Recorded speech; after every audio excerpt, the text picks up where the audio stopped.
Ayun na, isang maganda at mapagpalang araw po sa ating lahat mga idol at mga kababayan. Patuloy po nating pag-uusapan ito pong patungkol sa barangay at sangguniang kabataan eleksyon. So, dahil po sa pag-issue ng TRO ng Supreme Court doon po sa BAA 77, ito po ay patungkol sa BARM election mga idol kababayan. Inisyuhan po ng temporary restraining order yun pong BAA 77 mga kababayan. Kaya marami naman po tayong nakikita sa comment, yung mga nagko-comment na nangangamoy BSK 2025 na naman. Sapagkat kung maalala nyo, noong pinirmahan ng ating Pangulo, kaya daw niya pinirmahan, yun pong panukalang batas na nagpo-postpone nga po dito sa December 2025 elections, kasi daw merong BARM, para daw po makapag-focus yung COMELEC doon po sa BARM election. So ito po yung maliwanag na paliwanag ng atin pong mahal na Pangulo. Ito po, pakinggan po ninyo mga bayan. Kailangan nating tutukan yung BARM. You have to remember, the BARM election that is upcoming in October is the first time we have ever had this kind of election at all. At all. Sa buong kasaysayan ng Pilipinas, hindi pa nagkaroon ng BARM parliament na hinalal ng tao. So, that is why it is so important. And if that election fails, malaking bagay, malaking failure yan doon sa peace process. Kaya't kailangan maging matagumpay ang pagganap ng halalan ng BARM. And that's why we really are focusing on that. And again, the local officials are saying we just finished a local election. Magkakaroon na naman tayo ng barangay election. Parang ganun din. Halos ganun din. So, the most sensible, the most common sense solution is to postpone. Okay. Thank you, Mr. President. So ayan po, maliwanag po na napakinggan natin mismo sa atin pong mahal na Pangulo na si Ferdinand Marcos Jr.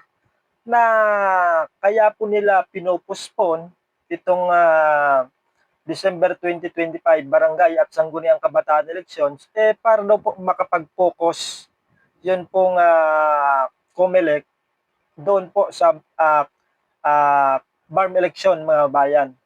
So ngayon, halimbawa lang ito kung hindi matuloy, kung talagang hindi na po matutuloy yung BARM election, mga idol at mga bayan, wala na po tayong nakikitang dahilan para ipagpaliban itong barangay at sangguniang kabataan election na yung original nga po, yung original na nakatakda at Supreme Court mismo yung nagtakda nito na yung halalang pambarangay ay gawin sa ngayon pong taon, December 1, 2025. So wala na po tayong makikitang dahilan pa para ipagpaliban ito mga idol at mga babayan. So ang tanong ngayon,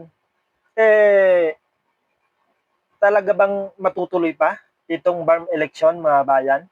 Sapagkat yun po yung idinadahilan ng ating Pangulo kaya nila pinopospone kasi may BARM election. So ngayon ay alamin po natin mula sa atin pong chairman ng COMELEC na si Chairman George Garcia kung 100% pa ba na matutuloy itong BARM election. So ito po, panoorin po natin si Chairman George Garcia. Ito po. Ngayon, nati-araw po yung BAA 77 kahapon. Kami po ay nagsususpindi ng lahat ng preparasyon patungkol sa October 13 Bangsamoro Parliamentary Elections. At hanggang sa kasalukuyan, dahil sa pagkakasuspend natin, ay hindi po masasagot ni COMELEC kung mayroong eleksyon sa October 13. Hindi po namin masasagot sapagkat may batas, yes, pero anong ihahalal po namin sa October 13? Ano po ang ating i-hold na eleksyon? Ano po mga posisyon ang pipila pa natin sa October 13? Dahil nga po, pag kami po'y nagtuloy-tuloy, yan po ay hindi pagtalima sa Korte Suprema. So ayan mga idol at mga bayan base po doon po sa chairman ng COMELEC na si Chairman George Garcia, hindi po nila alam at hindi po nila masasagot kung talagang matutuloy pa yung BARM election, mga idol at mga kababayan. So talaga hong napakalaki po ng chance para po matuloy yun pong December 1, 2025 mga idol mga bayan, sapagkat kapag hindi natuloy yung BARM election, wala na pong dahilan yung ating Pangulo para ipagpaliban pa ito na December 1, 2025 mga idol at mga kababayan. So kanina po ay may napanood tayo na sinasabi niya na kapag daw nag-issue ng TRO yung Supreme Court dito naman sa RA 12232, hindi daw po nangangahulugan na matutuloy na itong December 1, 2025. So tayo po ay hindi po sang-ayon dyan sapagkat narinig natin mismo doon po sa chairman ng COMELEC na si Chairman George Garcia na kapag nag-issue po ng TRO yung Supreme Court ay ang ibig sabihin lang po noon ituloy, tuloy na itong December 1, 2025. So mas maigi po ay pakinggan at panoorin po natin yung pahayag ni Chairman George Garcia. Ito po, panoorin po ninyo, mga idol at mga bayan. Hinihintay namin ngayon, Sir Ted, yung initial na aksyon ng Korte Suprema. Baka kasi bigla mag-issue ng restraining order.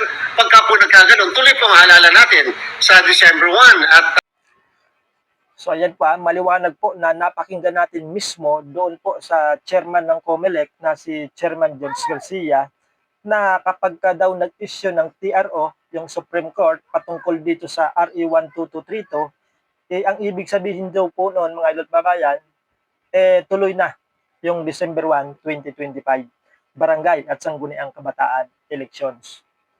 So idinagdag pa noong napanood natin kanina na sinasabi niya na halimbawa daw mag-issue po o ideklara ng Supreme Court na unconstitutional yung Republic Act 12232 mga idol at mga bayan, kakapusin na daw sa oras mga idol at mga bayan. Kaya yung hula niya, baka mag-set na lang o baka iset na lang ng Supreme Court yung BSKE sa Mayo ng 2026. Kayo ba ay agree sa kanyang sinabi? Sapagkat ako po ay hindi po sang-ayon doon po sa kanyang sinabi na baka daw iset na lang ng Supreme Court sa Mayo ng 2026 yung barangay at sangguniang kabataan elections kapag naideklara na unconstitutional yung November 2, 2026 o yung RA 12232 mga idol na bayan. So hindi po tayo sang-ayon na isiset ng Supreme Court sa Mayo ng 2026 sapagkat kaya nga po kine-question ni Atty. Makalintal yun pong RA 12232 kasi nga po pinopospone itong December 1, 2025.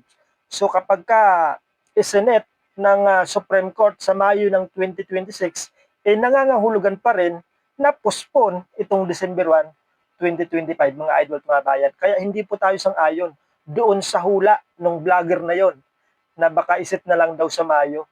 Yun pong halalang pambarangay ng Supreme Court mga babayan.